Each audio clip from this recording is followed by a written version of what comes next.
'80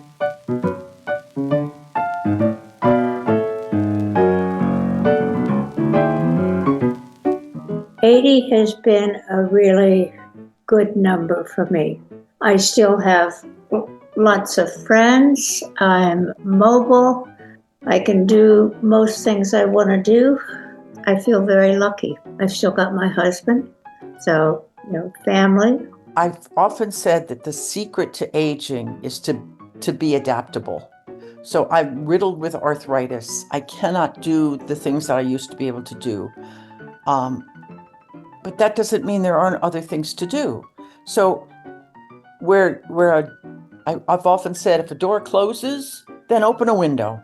You've got to keep living. One thing that I want to share with you is when I turned 80, I just turned 80 in July. I woke up the morning of turning 80 and I said to myself, oh my God, I'm really old now. When I was 79, I wasn't old. I'm 80, and I thought to myself, if I die tomorrow, and the obituary says Nancy Ware, blah, blah, blah, blah, she died at 80, people would say, oh, well, she lived a good life. They wouldn't be surprised at all, because I've lived longer than 98% of the world's population could even hope to live. I do like self-acceptance, okay? I like that I'm a lifetime learner. I'll never stop learning. I learn something really most days. Maybe facts, maybe just realizations by listening to other people around the table. So I'm losing time. At 80, I'm losing time. That makes me much more joyful for every day that I have, because it's icing on the cake. It's like, wow, here I am. Life is still good, It's very interesting because, I'm certainly not afraid of death.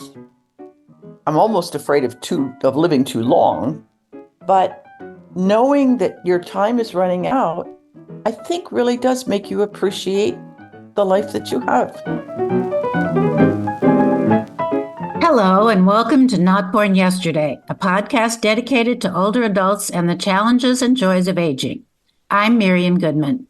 Not Born Yesterday examines the problems and solutions of growing older today. We bring you the wisdom and voices of experts in the field of aging and offer tips on how to feel your best, use your lifetime skills and experience, and make the coming months and years as fulfilling as possible. I'm Lynn Winter Gross. Not Born Yesterday is brought to you by Next Village SF, a local nonprofit providing older adults with support to help age in place.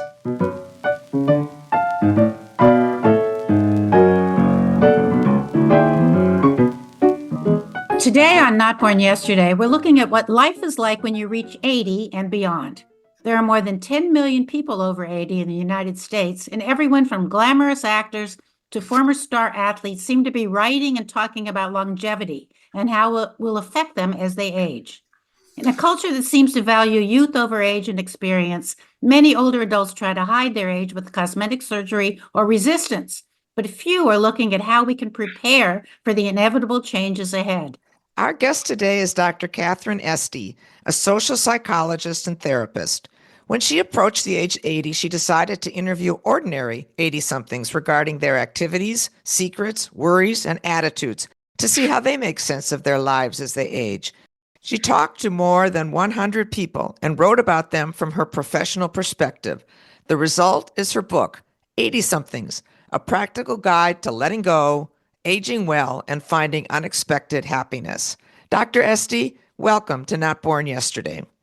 Oh, thank you very much, Lynn. It's I'm delighted to be here and to be with this show, Not Born Yesterday, and of course, which fits me well.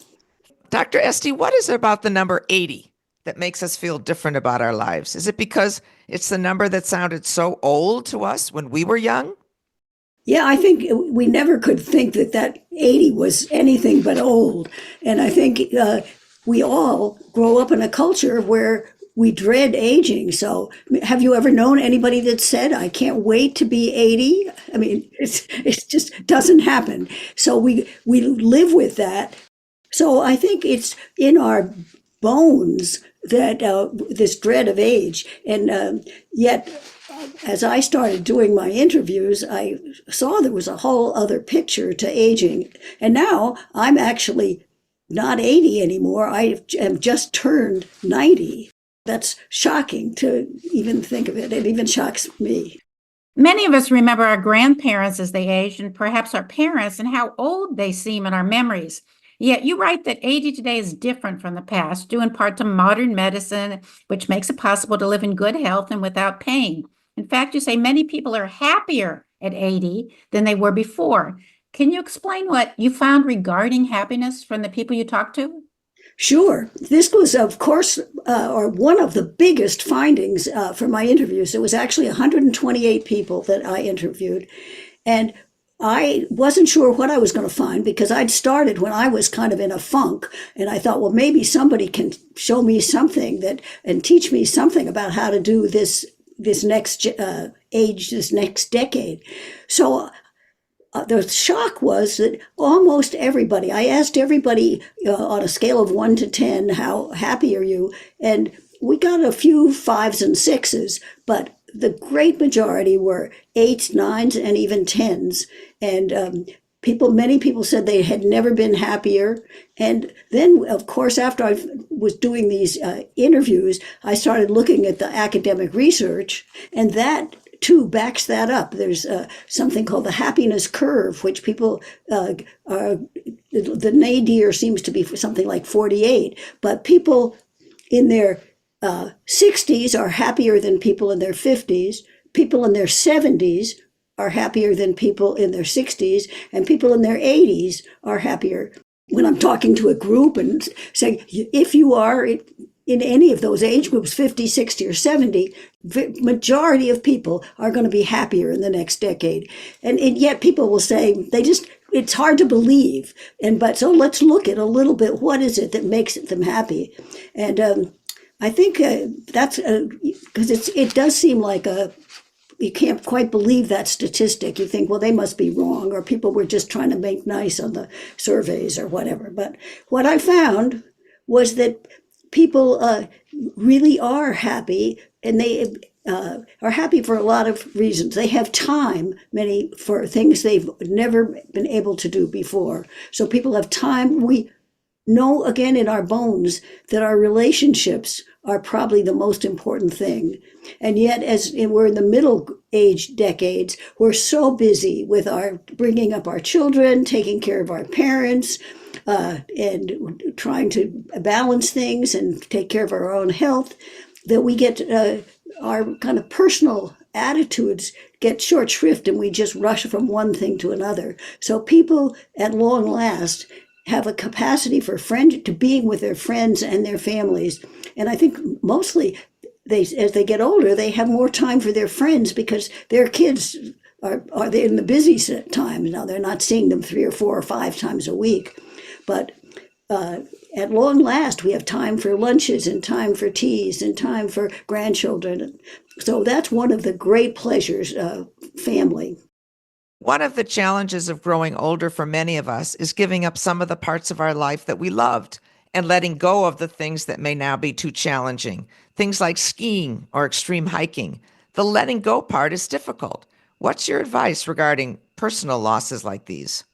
I think that you have to learn how to mourn. And I think one of the keys to being successful in your aging is to kind of take stock and not just gloss over and say, I don't care, because we do care. And I think, the losses of skiing and tennis and even extreme travel to the mountaintops, things like that, that pales with the losses of, as you go through the older decades, the losses of spouses, family, friends, and especially now, like as I am 90,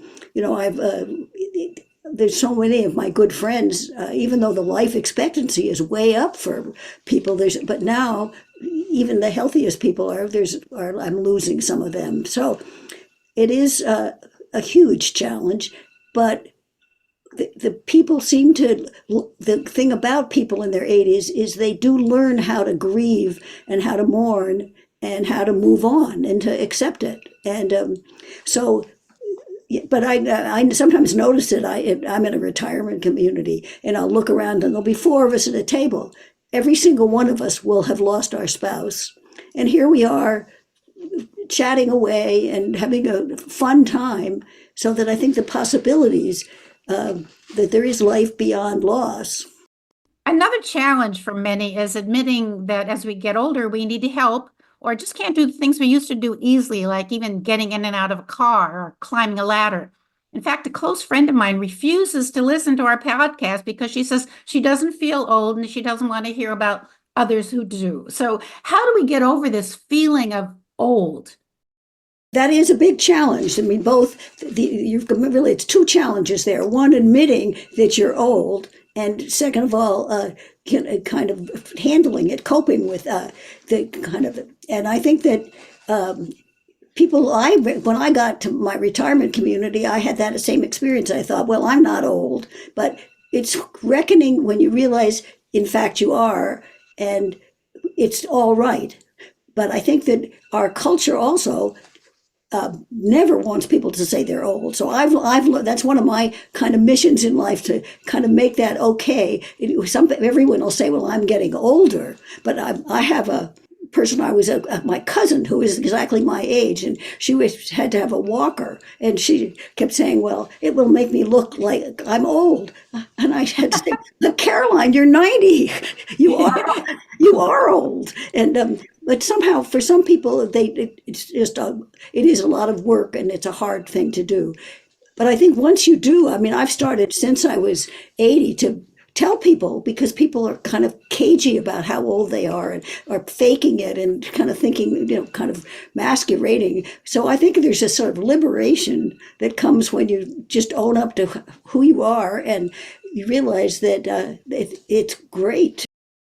Now, getting help is another thing. It's a challenge because people think, oh, I'll do it myself. And it's like my cousin who didn't want to have a walker. I mean, it's dangerous, for one thing, not to have a walker. And the other thing is, it's not, she finally realized with a little help that it wasn't the walker.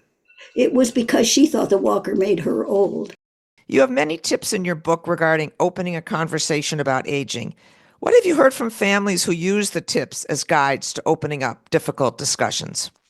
I found that they've used the tips in all different ways. I mean, one of them is, for instance, one set of people is couples that will take those tips at the end of the chapter in the book and just read a chapter together and talk, because somehow you just don't know how to get started. And people, it's not that some of them aren't unwilling, it's just that they don't know how to begin. But I think it is very difficult that we have sort of these boundaries that we're not even aware of, of things that we don't talk about, the very serious issues, the end of life issues and safety issues. What do you found are the major differences between men and women and how they age differently? Well, there are several differences. Of course, one is that the men live less long, and that's kind of across the board. But one of the other differences is, I think, that the way men and women have lived their lives in terms of friendship networks, and that every woman has friends, and that they come in, and if they don't have them, they make friends. I see it in my retirement community. They develop new friendships, and people, it's part of their life, and they have old friends, and they have friends from nursery school that they still talk to. And so their life consists of friends that they can and they can keep up with them. Then some men do have friends. It's not across the board. I see men trying to create men's groups and friendship groups, but it is one of the differences, and I think it makes it harder for men because they don't have the history of knowing how to. And so I often see when I'm traveling and interviewing and going to different kinds of communities, see men sitting alone, which most women are not doing. Well, that kind of brings us to the issue of loneliness, because people don't have friends. Many of them are going to be lonely, and the Surgeon General did warn us that this is really an important issue. But it's hard to make new friends, as you've said. But there are people that you named, you gave them grumpy, deniers, complainers, people like that. I'm sure there's some of those in where you're living who make it difficult to attract friends. What can you say to them? Well, really, what you were talking about there is what in my book I call coping skills. And I saw there were like 5 different patterns that predominated. And you just named some of them, but there's the deniers, that just deny everything. And then there's the complainers, which are the ones that have the most trouble with their aging, because nobody enjoys hearing it's legit to complain about the weather and the chairs that on the terrace that are a little too small, but it isn't. People don't go on and on about their health, and so when somebody does, they tend to get kind of become a little more invisible. So that coping skill doesn't work. But also worriers, that's another thing. Well, that's where friendship really helps, because people help calm somebody down when is worried about this and that. And I think we're all worried about the state of the world and fires and tornadoes and all kinds of things. But most of us have been, I think for many of us that in our generation, we're stoical. We just keep on going. To change the subject a little bit, let's talk about older adult children. Yes. You call this upside down parenting, that when the children have to take care of their parents. What have you found that adult children do differently when their parents reach older age or reach 80 that they did when they were in their 70s or even younger? What's different about how these children are reacting to their parents? Well, I think that by necessity, really, as their parents age, they move closer and closer. And then during the pandemic, of course, they moved closer too. And it was a very quick switch in roles, because the role is who's calling the shots and who's taking care of who. And I think all our lives, we as parents take care of our children, but then there comes a time when it switches, and I think sometimes it's out of sync a little. Like you saw it where the children can get bossy and say, Mom or Dad, you can't do that. You have to do this. You must do this. And a lot of them don't know how to kind of negotiate or do it in a gentle way. So it's this passing of that who is actually needy and who is and how you get people to do what they want. And I think that often the adult children can have a heavy hand, and it comes out of their worry. They're so worried about their mother who's banged the car up 6 times before, and they don't want her to kill anybody. Oh my goodness. And so their worry turns out to be experienced by the parent. The aging parent feels kind of neglected and ostracized in some sense, and then there's the sort of more subtle things that people don't realize, but how they try to, the adult children may say, "Oh yeah, Mom, come, we're having a party, come on over," and you get over there, they plop you in one room, and everybody else goes to the other room, and so there you are, feeling like alone and not having fun. So I think it is, again, part of normal aging, this shift. And I think if we can talk about it, and I think then this is where the aging parents have trouble speaking up to their children and saying, and I found the word bossy was quite good, because you can say, you're getting a little bossy. That is not too heavy-handed, and you can speak that. And so I look for ways that people can actually talk about the issues that are untalkable. Well, you mentioned in your book something called age-friendly communities. Where do they exist, and are they really successful, or is it still just a dream? No, it's a process that the World Health Organization has set up these criteria. So towns and cities sign up to be age friendly, and then they do some surveys and they go through some processes. They interview people. They found out what are the issues. So it's spreading around our country a lot, and then so that it's and even since the book has come out, that more people are doing it. And what they do is they can identify, like in my town, which is working actually with a bunch of towns in the region together to kind of be an age-friendly region. You find out what are the issues for elderly and older people, and it's mostly the things like transportation, bathrooms, and the transportation is usually a big problem because as people age out of driving, and we live in suburbs or it's hard. There's not public transportation. So, but they identify other things. I mean, what you learn too is furniture or when you just go around a town that people have front doors, not as many, mostly they go in on the side, but where you go, the front doors where there's no railing, and which astounds me that people can not realize that most everybody over 80 will do better with a railing going up 8 cement steps.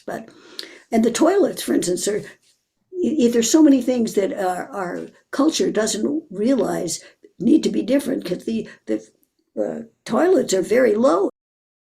If you're a 6-foot tall 80-year-old man with a cane and you have one of these little tiny toilets and no grab bars, that is really a struggle. And so you see in older people, they have to learn about those issues before they go out to dinner or when they go visit their friends, or that because it can be make it impossible, not everybody, but there's a lot of people that have those limitations.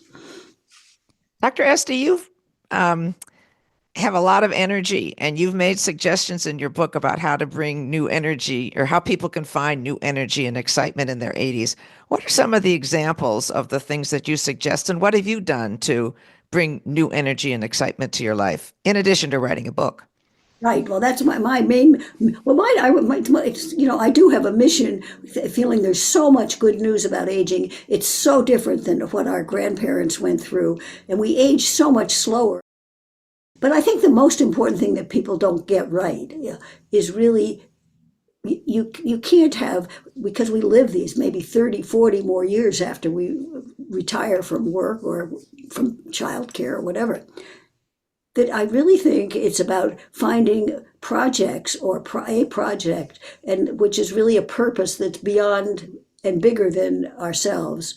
And family and friends will always be a huge priority, but I think that the people that I see thrive are doing something in addition. I mean, see people here that go work at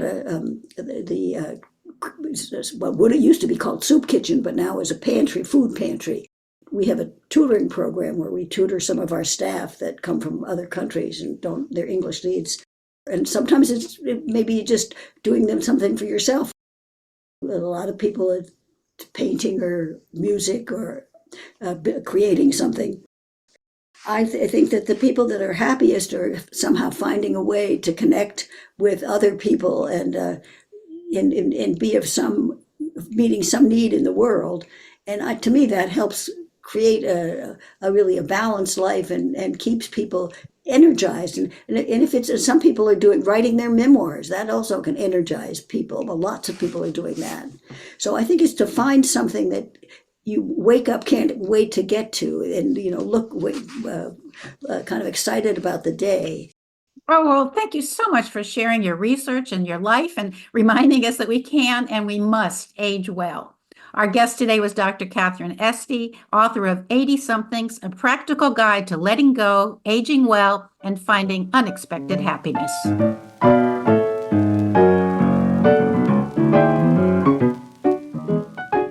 Today on News You Can Use, we want to pass on some advice we've heard from friends and medical experts. Bring a friend with you to your doctor's appointment. In fact, can I bring someone with me to a medical appointment is a very popular search on Google. Of course, if you live in a community where you're lucky to get even 15 minutes with your healthcare provider, you don't want to spend much time explaining why you brought a friend. But a trusted family member or friend can be very helpful, and most physicians will not object. Remember, when you go to the doctor, it's to help you make decisions to benefit your health. Too many of us consult online experts and think we know more about our symptoms than the doctor does, so we often don't really listen to instructions. Bringing a friend or family member means they can help you interpret what your doctor tells you. If they don't understand something about the next step or instructions, they can ask clarifying questions that you might not think of. They can take notes so you can speak freely with the doctor without missing anything or forgetting about it later. Medical information isn't always straightforward. It can have different levels and layers and can be interpreted in many ways. Having two sets of ears in an appointment protects against misunderstanding and missed details. Also, medical visits can be scary, even traumatic. Whether the news is good or bad, it's easy to lose track of what the doctor's saying. Bringing along someone who loves you can make everything easier. A trusted family member can help you remember duration, severity, and an overall description of your symptoms. Alone, you might miss those details, either because you forget or because you're unaware or embarrassed by them. The most important reason for bringing someone is they provide a backup. You may be anxious about your health or a specific ailment, and the person you bring with you can help you remember details you may have forgotten. When the doctor asks if you understand what she or he has said, the natural inclination is to say yes, even if you don't. If you bring a family member to your appointment, they can help you interpret what your doctor tells you. If they don't understand something about the next step or instructions, they can ask clarifying questions that you might not have thought of. If what your doctor is telling you is bad news, it's doubly important to have someone with you. If a patient is alone, they may not hear anything after the initial communication, and that's important. Your doctor may share a difficult diagnosis, but the illness may have a good prognosis or crucial next steps that you need to remember. Emotional support helps you receive all the crucial information, whether at the moment or through the companion communicating with you later. Whatever the news, it's always simply nice to not feel alone, especially at a serious doctor's appointment. So don't be afraid to ask a friend to join you.